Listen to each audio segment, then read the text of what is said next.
ഒരു ജോലി ലഭിച്ചിട്ട് ആദ്യത്തെ ശമ്പളം കൈപ്പറ്റുന്ന ദിവസമായിരുന്നു അന്ന്. വർഷങ്ങളുടെ കാത്തിരിപ്പിന് ശേഷം ലഭിച്ച ഒരു ജോലിയായിരുന്നു അത്.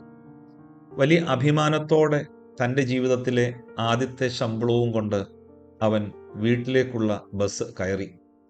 യാത്രയിൽ അവൻ്റേതായ കുറേ സ്വപ്നങ്ങൾ അവനിൽ വന്നുകൊണ്ടിരുന്നു.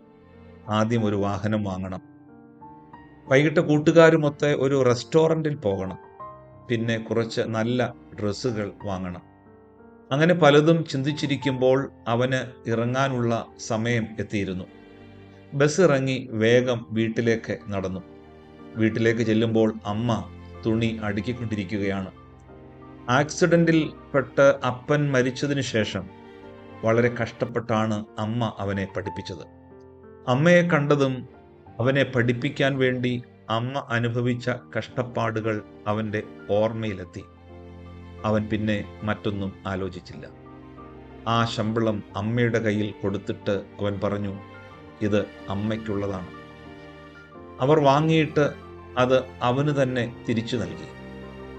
എന്നാൽ അവൻ സങ്കടത്തോടെ പറഞ്ഞു, ഞാൻ ചോദിച്ചപ്പോഴൊക്കെ യാതൊരു മടിയും കൂടാതെ അമ്മ എനിക്കെല്ലാം വാങ്ങി തന്നിട്ടുണ്ട്. എന്നാൽ അന്ന് അമ്മയുടെ പ്രയാസങ്ങൾ ഞാൻ ശ്രദ്ധിച്ചില്ല. പക്ഷേ എൻ്റെ ഈ ശമ്പളം അമ്മയ്ക്ക് തന്നെയാണ്. അമ്മയുടെ മുഖത്ത് നിറയുന്ന സന്തോഷത്തിന് തൻ്റെ സ്വപ്നങ്ങളെക്കാൾ വിലയുണ്ടെന്ന് അവന് മനസ്സിലായി. നമുക്കൊത്തിരി സ്വപ്നങ്ങൾ ഉണ്ടാകും. ചില സ്വപ്നങ്ങൾ മറ്റുള്ളവർക്കായി മാറ്റിവെച്ചാൽ ഇരട്ടിക്കുന്ന സന്തോഷത്തെ തിരിച്ചറിയാം. നമ്മുടെ സ്വപ്നങ്ങൾക്ക് നിറം പകർന്നവർക്കായി നമ്മുടെ ചില സ്വപ്നങ്ങൾ എങ്കിലും മാറ്റിവെക്കട്ടെ.